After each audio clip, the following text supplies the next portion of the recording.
रब्बिश्रह ली सदरी वयस्सिर ली अमरी वहलुल उक़दतम मिन लिसानी यफ़क़हू क़ौली। औज़ु बिल्लाहि मिनश शैतानिर रजीम। बिस्मिल्लाहिर रहमानिर रहीम। सूरत अन-नस्र। नाम। पहली आयत इज़ा जाअ नस्रुल्लाहि के लफ़्ज़ नस्र को इस सूरत का नाम करार दिया है। ज़माने नज़ूल। हज़रत अब्दुल्ला रज़ियल्लाहु अन्हु बिन अब्बास का बयान है कि यह कुरान मजीद की आखिरी सूरत है, यानी उसके बाद कोई मुकम्मल सूरत हज़ूर अकरम सल्लल्लाहु अलैहि वसल्लम पर नाजिल नहीं हुई। मुख्तलिफ रवायात से मालूम होता है कि इसके बाद बाज़ आयात नाजिल हुई हैं, लेकिन इस अमर में इख्तलाफ है कि कुरान की वो आयत कौन सी है जो हज़ूर अकरम सल्लल्लाहु अलैहि वसल्लम पर सबसे आखिर में नाजिल हुई। बुखारी मुस्लिम में हज़रत बरा बिन आजिब की रवायत यह है कि वह सूरह निसा की आखिरी आयत यस्तफ्तूनका कुलिल्लाहु है, यानी इमाम बुखारी ने इब्ने अब्बास का कौल नकल किया है कि आयत रिबा यानी जिस आयत में सूद की हुर्मत का हुक्म दिया गया कुरान की सबसे आखिरी आयत है। इसकी तायद उन रवायात से भी होती है कि जो इमाम अहमद, इब्ने माजा और इब्ने मरदविया ने हज़रत उमर से नकल की हैं, मगर उनमें ये नहीं कहा गया कि ये आखिरी आयत है, बल्कि हज़रत उमर रज़ियल्लाहु अन्हु का कौल ये है कि ये सबसे आखिर में नाजिल होने वाली आयात में से है। अबू उबैद ने फ़ज़ाइल अल कुरान में इमाम ज़ोहरी का और इब्ने जरीर ने अपनी तफसीर में हज़रत सईद बिन सुयैब का कौल नकल किया है कि आयत रिबा और आयत दैन यानी सूरत बकरा रकू नंबर 38-39 कुरान में नाजिल होने वाली आखिरी आयात हैं। निसाई, इब्ने मरदविया, इब्ने जरीर ने हज़रत अब्दुल्ला रज़ियल्लाहु अन्हु बिन अब्बास का एक दूसरा कौल ये नकल किया है कि वत्तकू यौमन तुरजाऊना फ़ीही बकरा 28 कुरान की आखिरी आयत है।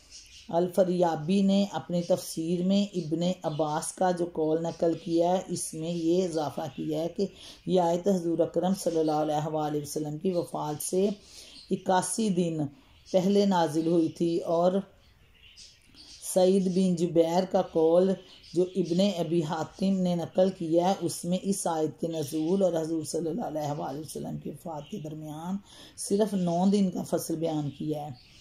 इमाम अहमद की मुस्नद और इमाम हाकम की अल-मुस्तदरिक में हज़रत उब्बी बिन काब की रवायत है कि हज़ूर अकरम के सूरत तौबा की आयात 128-129 सबसे आखिर में नाजिल हुई हैं।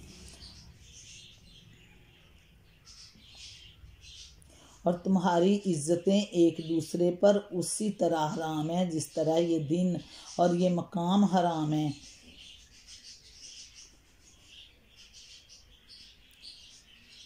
मुस्लिम, नसाई, तिबरानी, इब्ने अबी शैबा, इब्ने मरदविया। ये हज़रत अब्दुल्ला बिन उमर रज़ियल्लाहु अन्हु की रवायत है कि यह सूरत हज्जतुल विदा के मौका पर याम तशरीक के वस्त में बमकाम मन्ना नाजिल हुई और उसके बाद हज़ूर अकरम सल्लल्लाहु अलैहि वसल्लम ने अपने ऊँटनी पर सवार होकर अपना मशहूर खुतबा इरशाद फरमाया। तिरमिज़ी, बहकी और दीगर कुतब में किताबुल हज में हज़रत सरा बिन्नत नबहान की रवायत है से हज़ूर अकरम सल्लल्लाहु अलैहि वसल्लम का खुतबा नकल किया है जो आपने इस मौका पर इरशाद फरमाया था। वो कहती हैं, मैंने हज्जतुल विदा में हज़ूर अकरम सल्लल्लाहु अलैहि वसल्लम को ये फरमाते सुना कि लोगों जानते हो कि ये कौन सा दिन है। लोगों ने अर्ज़ किया, अल्लाह और उसके रसूल सल्लल्लाहु अलैहि वसल्लम को ज़्यादा इल्म है।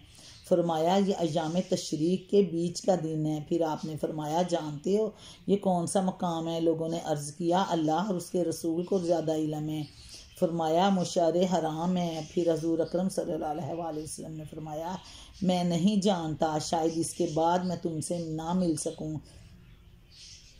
मैं नहीं जानता, शायद इसके बाद मैं तुमसे ना मिल सकूं। ख़बरदार हो, तुम्हारे खून और तुम्हारी इज़्ज़तें एक दूसरे पर उसी तरह हराम है जिस तरह ये दिन और ये मकाम हराम है, यहाँ तक कि तुम अपने रब के सामने हाजिर हो और वो तुमसे तुम्हारे अमाल के बारे में सवाल करे। सुनो, ये बात तुम में से करीब वाला दूर वाले तक पहुंचा दे। सुनो, क्या मैंने तुम्हें पहुंचा दिया। इसके बाद जब हम लोग मदीना वापस हुए तो कुछ ज़्यादा दिन ना गुजरे थे कि हज़ूर अकरम सल्लल्लाहु अलैहि वसल्लम का इंतकाल हो गया।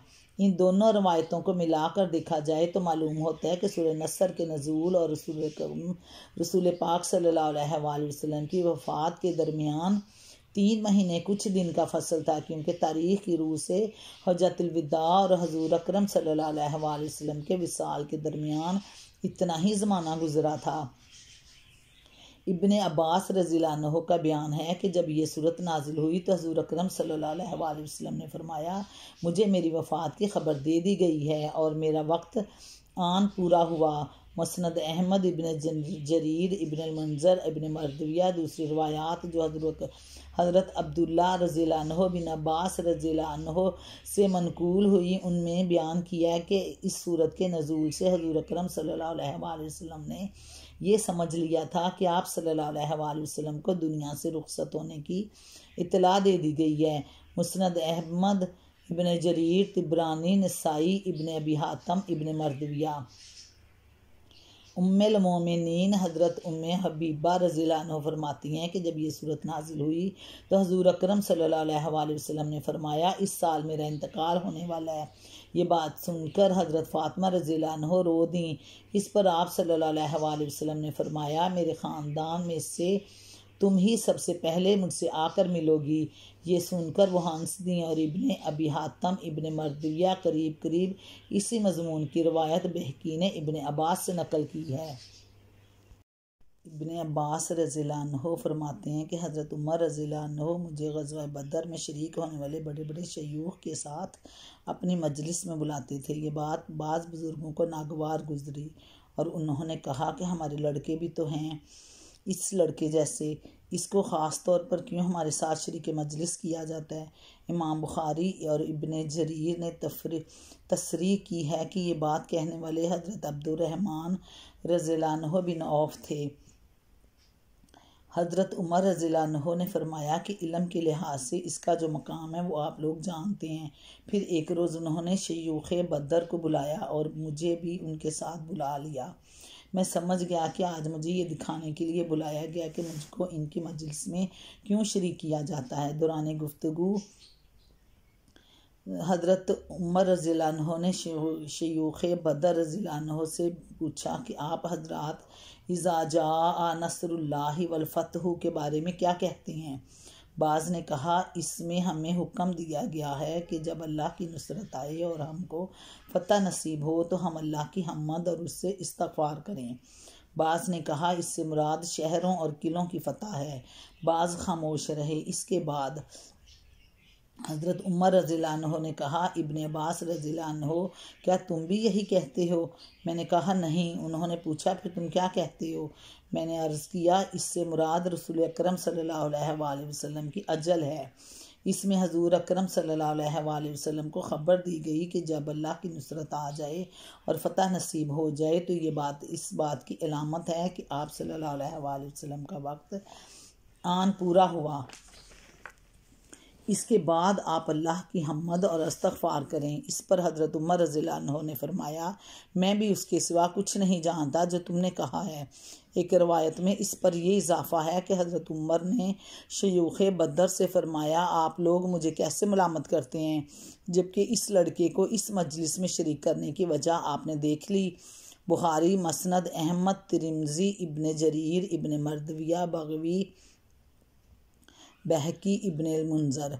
मौज़ू और मज़मून, जैसा कि मदरजा बाला रवायात से मालूम होता है कि इस सूरत में अल्लाह ताला ने रसूलुल्लाह सल्लल्लाहु अलैहि वसल्लम को ये बता दिया था कि जब अरब में इस्लाम की फ़तह मुकम्मल हो जाए और लोग अल्लाह के दीन में फ़ौज दर फ़ौज दाखिल होने लगे तो इसके माने ये हैं कि वो काम मुकम्मल हो गया जिसके लिए आप दुनिया में भेजे गए थे। इसके बाद आप सल्लल्लाहु अलैहि वसल्लम को हुक्म दिया गया कि आप सल्लल्लाहु अलैहि वसल्लम अल्लाह की हम्द और उसकी तस्बीह करने में मशगूल हो जाएं कि उसके फ़ज़ल से आप इतना बड़ा काम अंजाम देने में कामयाब हुए और उससे दुआ करें कि इस खिदमत की अंजाम दही में जो भूल चूक या कोताही भी आप सल्लल्लाहु अलैहि वसल्लम से हुई हो उसे वो माफ़ फरमा दे। इस मुकाम पर आदमी गौर करे तो देख सकता है कि एक नबी और एक आम दुनियावी रहनुमा के दरमियान कितना अजीम फ़र्क है। कि किसी दुनियावी रहनुमा को अगर अपनी ज़िंदगी ही में वो इनकलाब अज़ीम बर्पा करने में कामयाबी नसीब हो जाए जिसके लिए वो काम करने उठा हो, तो उसके लिए ये जश्न मनाने और अपनी क़यादत पर फ़ख्र करने का मौका होता है। लेकिन यहाँ अल्लाह के पैगम्बर को हम देखते हैं कि उसने 23 साल की मुख्तसर मुद्दत में एक पूरी कौम के अकायदो अफ़कार, आदात, अखलाक, तमद्दुन, तहज़ीब, मुआशियत, सियासत और हरबी काबिलियत को बिल्कुल बदल डाला और जहालत और जाहलियत में डूबी हुई कौम को उठाकर इस काबिल बना दिया कि वो दुनिया को मुसख्खर कर डाले और अक़वाम आलम की इमाम बन जाए। मगर ऐसी अजीम कारनामा उसके हाथों अंजाम पाने के बाद उससे जश्न मनाने का नहीं बल्कि अल्लाह की हम्मद और तस्बीह करने का और उससे मग़फ़रत की दुआ करने का हुक्म दिया जाता है और वो पूरी आजिज़ी के साथ इस हुक्म की तामील में लग जाता है। हज़रत आयशा रज़ियल्लाहु अन्हा फरमाती हैं कि रसूलुल्लाह सल्लल्लाहु अलैहि वसल्लम अपनी वफ़ात से पहले सुबहानकल्लाहुम्मा व बिहम्दिका अस्तग़फिरुका व अतूबु इलैका, बाज़ रवायात में अल्फाज ये हैं सुबहानल्लाहि व बिहम्दिही व अस्तग़फिरुल्लाह व अतूबु इलैही, कसरत से पढ़ा करते थे। मैंने अर्ज़ किया, या रसूलुल्लाह सल्लल्लाहु अलैहि वसल्लम, ये कैसे कलमात हैं जो आपने अब पढ़ने शुरू कर दिए हैं? फरमाया, मेरे लिए एक अलामत मुकर्रर कर दी गई है कि जब मैं उसे देखूं तो ये अल्फाज कहा करूं, और वो हैं इज़ा जाअ नसरुल्लाहि वल फतहु। मसनद अहमद, मुस्लिम, इब्न जरीर, इब्न अल-मंज़र, इब्न मर्दविया। इसी से मिलती जुलती बाज़ रवायात में हज़रत आयशा रज़ियल्लाहु अन्हा का बयान है कि आप सल्लल्लाहु अलैहि वसल्लम अपने रकूअ सजूद में बकसरत ये अल्फाज कहते थे, सुबहानकल्लाहुम्मा व बिहम्दिका अल्लाहुम्मा गफ़िरली। ये कुरान यानी सूरत नसर की तावील थी जो आप सल्लल्लाहु अलैहि वसल्लम ने फरमाई थी। बुखारी, मुस्लिम, अबू दाऊद, निसाई, इब्न माजा, इब्न जरीर। हज़रत उम्मे सलमा रज़ियल्लाहु अन्हा फरमाती हैं कि रसूलुल्लाह सल्लल्लाहु अलैहि वसल्लम की ज़बान मुबारक पर आपके आखिरी ज़माना हयात में उठते बैठते और आते जाते ये अल्फाज जारी रहते, सुबहानल्लाहि व बिहम्दिही। मैंने एक रोज़ पूछा कि या रसूलुल्लाह सल्लल्लाहु अलैहि वसल्लम, आप कसरत से ये ज़िक्र क्यों करते रहते हैं? फरमाया, मुझे इसका हुक्म दिया गया। फिर आप सल्लल्लाहु अलैहि वसल्लम ने ये सूरत पढ़ी। इब्न जरीर। हज़रत अब्दुल्ला बिन मसूद रज़ियल्लाहु अन्हु की रवायत है कि जब ये सूरत नाजिल हुई तो रसूलुल्लाह सल्लल्लाहु अलैहि वसल्लम कसरत से ये ज़िक्र करते रहते थे, फरमाते रहते थे, सुबहानकल्लाहुम्मा व बिहम्दिका अल्लाहुम्मा गफ़िरली, सुबहानका रब्बाना व बिहम्दिका अल्लाहुम्मा गफ़िरली, इन्नका अंतत तव्वाबुल गफ़ूर। इब्न जरीर, मुस्नद अहमद, इब्न अबी हातिम। इब्न अब्बास रज़ियल्लाहु अन्हु का बयान है कि इस सूरत के नाजिल होने के बाद रसूलुल्लाह सल्लल्लाहु अलैहि वसल्लम आखिरत के लिए मेहनत और रियाजत करने में इस कदर शिद्दत के साथ मशगूल हो गए जितने इससे पहले कभी ना हुए थे। निसाई, तबरानी, इब्न अबी हातिम, इब्न मर्दविया। सूरत अन-नसर मदनी है। इसकी 3 आयात हैं। बिस्मिल्लाहिर्रहमानिर्रहीम, शुरू अल्लाह के नाम से जो रहमान है और रहीम है। इज़ा जाअ नसरुल्लाहि वल फतहु, और जब अल्लाह की मदद आ जाए और फतह नसीब हो जाए। वरअयतन नासा यदखुलूना फ़ी दीनिल्लाहि अफ़वाजा, और ए नबी सल्लल्लाहु अलैहि वसल्लम, तुम देख लो कि लोग फ़ौज दर फ़ौज अल्लाह के दीन में दाखिल हो रहे हैं। फसब्बिह बिहम्दि रब्बिका वस्तगफिरहु, तू अपने रब की हम्मद के साथ उसकी तस्बीह करो। फसब्बिह बिहम्दि रब्बिका वस्तगफिरहु, तो अपने रब की हम्मद के साथ उसकी तस्बीह करो। इन्नहु काना तव्वाबा, उससे मग़फ़रत की दुआ मांगो, बेशक वो बड़ा तौबा कबूल करने वाला है। मग़फ़रत तलब करो, बेशक वो बड़ा तौबा करने वाला है। फ़तह से मुराद किसी एक मार्के में फ़तह नहीं बल्कि वो फ़ैसला कुन फ़तह है जिसके बाद मुल्क में कोई ताकत इस्लाम से टक्कर लेने के काबिल बाकी ना रहे और ये अमर वाज़िह हो जाए कि अब अरब में इसी दीन को गालिब होकर रहना है। बाज़ मुफस्सिरीन ने इससे मुराद फ़तह मक्का ली है, लेकिन फ़तह मक्का 8 हिजरी में हुई है और इस सूरत का नज़ूल 10 हिजरी के आखिर में हुआ है, जैसा कि हज़रत अब्दुल्ला रज़ियल्लाहु अन्हु बिन उमर रज़ियल्लाहु अन्हु और हज़रत सर्रा बिन्नत नबहान की उन रवायात से मालूम होता है जो हमने दिबाचे में नकल की हैं। अलावा बरी हज़रत अब्दुल्ला बिन अब्बास रज़ियल्लाहु अन्हु का ये कौल भी इस तफसीर के ख़िलाफ़ पड़ता है कि ये कुरान मजीद की सबसे आखिरी सूरत है, क्योंकि अगर फ़तह से मुराद फ़तह मक्का हो तो पूरी सूरत तौबा उसके बाद नाजिल हुई। फिर ये सूरत आखिरी सूरत कैसे हो सकती है? बिलाशुबा फ़तह मक्का इस लिहाज से फ़ैसला कुन थी कि उसने मुशरिकीन अरब की हिम्मतें पस्त कर दी थी, मगर उसके बाद भी उनमें काफ़ी दमखम बाकी था। ताइफ और हुनैन के मार्ग के इसके बाद ही पेश आए और अरब पर इस्लाम का गलबा मुकम्मल होने में तकरीबन 2 साल सर्फ हुए। नंबर 2, और ए नबी तुम देख लो कि लोग फ़ौज दर फ़ौज अल्लाह के दीन में दाखिल हो रहे हैं। वाराइतन नासा यदखुलूना फ़ी दीनिल्लाहि अफ़वाजा, यानी वो ज़माना रुखसत हो जाए जब एक एक दो दो करके लोग इस्लाम में दाखिल होते थे, और वो वक्त आ जाए जब पूरे पूरे कबीले और बड़े बड़े इलाकों के बाशिंदे किसी जंग और किसी मज़ाहमत के बग़ैर आज खुद मुसलमान होने लगे। ये कैफियत 9 हिजरी के आगाज़ से रूनुमा होना शुरू हुई, जिसकी वजह से उस साल को साल वफूद कहा जाता है। अरब के गोशे गोशे से वफ़द रसूल अकरम सल्लल्लाहु अलैहि वसल्लम की खिदमत में हाजिर होने लगे और इस्लाम कबूल करके आप सल्लल्लाहु अलैहि वसल्लम के दस्ते मुबारक पर बैत करने लगे। यहाँ तक कि 10 हिजरी में जब हजूर सल्लल्लाहु अलैहि वसल्लम हज्जतुल विदा के लिए तशरीफ़ ले गए तो उस वक्त पूरा अरब इस्लाम के ज़ेर नगीन हो चुका था और मुल्क में कोई मुशरिक बाकी ना रहा था। फसब्बिह बिहम्दी रब्बिका वस्तगफिरहु, तो अपने रब की हम्मद के साथ उसकी तस्बीह करो और उससे मग़फ़िरत की दुआ मांगो। हम्मद से मुराद अल्लाह ताला की तारीफ़ व सना करना भी है और उसका शुक्र अदा करना भी, और तस्बीह से मुराद अल्लाह को हर लिहाज से पाक और मुनज़्ज़ह करार देना है। इस मौका पर यह इरशाद कि अपने रब की कुदरत का ये करिश्मा जब तुम देख लो तो उसकी हम्मद के साथ उसकी तस्बीह करो। उसमें हम्मद का मतलब ये है कि इस अजीम कामयाबी के मुतालिक तुम्हारे दिल में कभी इस ख्याल का कोई शाइबा तक ना आए कि ये तुम्हारे दिए अपने कमाल का नतीजा है, तुम्हारे अपने कमाल का नतीजा है, बल्कि इसको सरासर अल्लाह का फजल करम कर समझो। उस पर उसका शुक्र अदा करो और कल्बो ज़बान से इस अमर का इतराफ़ करो कि इस कामयाबी की सारी तारीफ़ अल्लाह ही को पहुँचती है। और तस्बीह का मतलब यह है कि अल्लाह को इससे पाक और मुनज़्ज़ह करार दो कि उसके कलमे का बुलंद होना तुम्हारी किसी सही कोशिश का मोहताज या उस पर मुनहसिर था। इसके बरअक्स तुम्हारा दिल इस यकीन से लबरेज रहे तुम्हारी सही कोशिश की कामयाबी अल्लाह की ताईद व नुसरत पर मुनहसिर थी।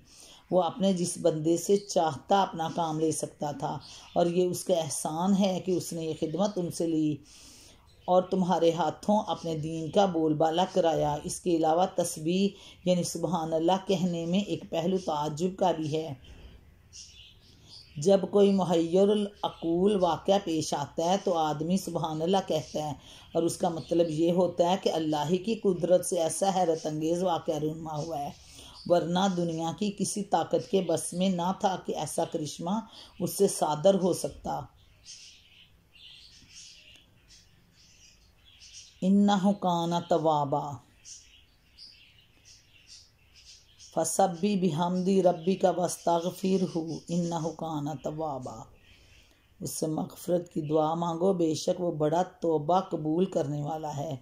यानी अपने रब से दुआ मांगो कि जो खिदमत उसने तुम्हारे सुपुर्द की थी उसको अंजाम देने में तुमसे जो भूल चूक या कोताही भी हुई हो उससे चश्म पोशी और दरगुजर फरमाए। ये है वो अदब जो इस्लाम में बंदे को सिखाया गया। किसी इंसान से अल्लाह के दीन की ख्वाह कैसी बड़ी से बड़ी खिदमत इंजाम पाई हो, उसकी राह में ख्वाह कितनी ही कुर्बानियाँ उसने दी हों और उसकी इबादत व बंदगी बजा लाने में ख्वाह कितनी ही जान फिशानियाँ उसने की हों, उसके दिल में कभी ये ख्याल तक ना आना चाहिए कि मेरे ऊपर मेरे रब का जो हक था वो मैंने पूरा का पूरा अदा कर दिया है, बल्कि उसे हमेशा ही समझना चाहिए कि जो कुछ मुझे करना चाहिए था वो मैं नहीं कर सका, और उससे अल्लाह से यही दुआ मांगनी चाहिए कि उसका हक अदा करने में जो कोताही भी मुझसे हुई हो उससे दरगुजर फरमाकर मेरी हकीर सी खिदमत कबूल फरमा ले। ये अदब जब रसूल पाक सल्लल्लाहु अलैहि वसल्लम को सिखाया गया, जिनसे बढ़कर खुदा की राह में सही जहद करने वाले किसी इंसान का तसव्वुर तक नहीं किया जा सकता, तो दूसरे किसी का ये मकाम कहाँ हो सकता है कि वो अपने अमल को कोई बड़ा अमल समझे और इस गर्रे में मुब्तला हो कि अल्लाह का जो हक उस पर था वो उसने अदा कर दिया। अल्लाह का हक इससे बहुत बाला बरतर है कि कोई मखलूक उसे अदा कर सके। अल्लाह ताला का ये फरमान मुसलमानों को हमेशा के लिए ये सबक देता है कि अपने किसी इबादत और रियाजत और किसी खिदमत दीन को बड़ी चीज़ ना समझें, बल्कि अपनी जान राह खुदा में खपा देने के बाद भी यही समझते रहें कि हक तो ये है कि हक अदा ना हुआ। इसी तरह जब कभी उन्हें कोई फ़तह नसीब हो, उससे अपने किसी कमाल का नहीं बल्कि अल्लाह के फ़ज़ल ही का नतीजा समझें और उस पर फ़ख्र व गरूर में मुब्तला होने की बजाय अपने रब के सामने आजिज़ी के साथ सर झुकाकर हम्द व तस्बीह और तौबा इस्तग़फ़ार करें। रब्बना अग़फ़िर ली वली वलिदैया वलिल मोमिनीन यौम यक़ूमुल हिसाब। रब्बना आतिना फ़िद दुनिया हसनतम व फ़िल आखिरति हसनतम व क़िना अज़ाबन्नार। अल्लाह ताला हमें शुक्रगुज़ार बनाए और उम्मत मोहम्मद सल्लल्लाहु अलैहि वसल्लम को दुनिया आखिरत में सुरख़रू करे। अल्लाह हाफ़िज़। अस्सलामु अलैकुम व रहमतुल्लाहि व बरकातहू।